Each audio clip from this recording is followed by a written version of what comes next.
Peggy 3.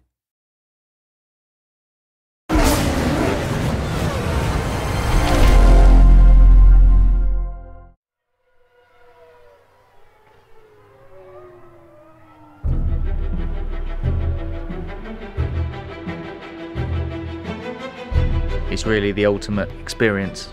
It's a culmination of so much hard work. It's that attention to detail which really makes such a big difference.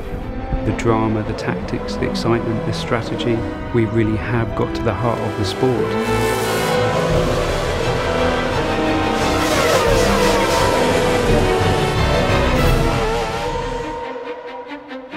We've had 2 really successful games launched already now for Formula 1. When you're evaluating what to do in the next instalment, you really want to improve on everything that's there. The aim for the 2012 game is to make more of a complete F1 experience. At the start of the game now we've got the Young Drivers Test. It's a real test that exists in real life. It's set in Abu Dhabi in 2011, and you get a chance to drive either the Red Bull, the Ferrari or the McLaren. It really gives those up-and-coming drivers track time to really kind of showcase their talents, and it's wonderful that we're able to copy the elements that happen on those real young driver test sessions in the Formula 1 2012 game. I remember my first test was with Red Bull Racing at the end of 2007.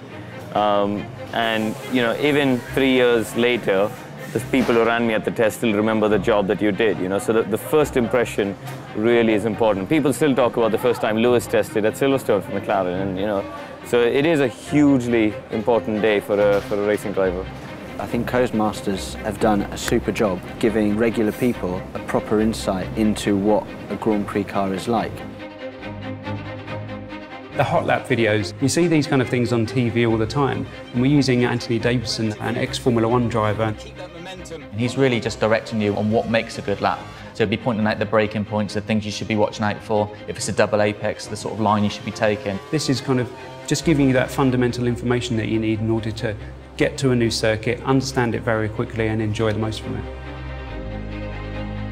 Formula 1 games are very fast, always have been in the past, but what we've tried to do is enable the player to drive consistently. And we've put a lot of time into working on the pad to help the player control the car at speed.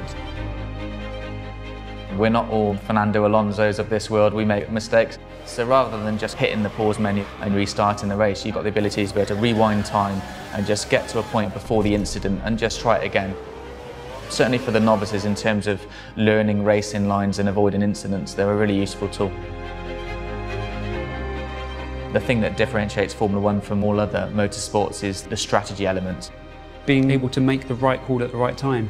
You might not be the quickest driver, you might not have the quickest car, but you can balance the elements. You've got fuel mixtures you can dial up and dial down. You've got different pit stops. Do you stop twice? Do you try and run longer?